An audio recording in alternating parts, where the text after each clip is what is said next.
Hey, what is up guys? John from Magic Tech Review, and in today's video I'm going to show you guys a little bit about this phone called cricketvision. Now, unfortunately I don't have the money to pick this up right now, so I'm just showing you basically the retail box of what it looks like, so we can just get a first kind of hands-on type of look at the phone itself.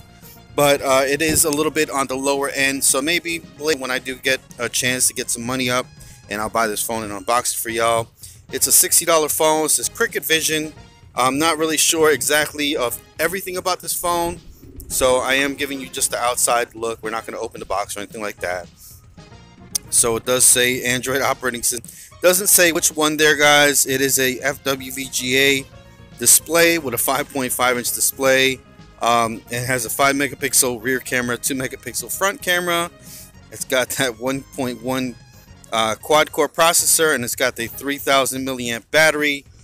You guys be the judge here. This phone is $60. I would say that there's probably way better money that you could spend on Cricket Wireless, guys. So just letting you guys know. So hopefully you guys find this informative and whatever. Maybe at some point in the future I might pick this up, but I don't know if I'm gonna actually do so or not. But anyways, thank you for checking on in. Go ahead and leave a like if you enjoyed the content. Go ahead and subscribe to become part of the Magic Tech Review family, and comment down below.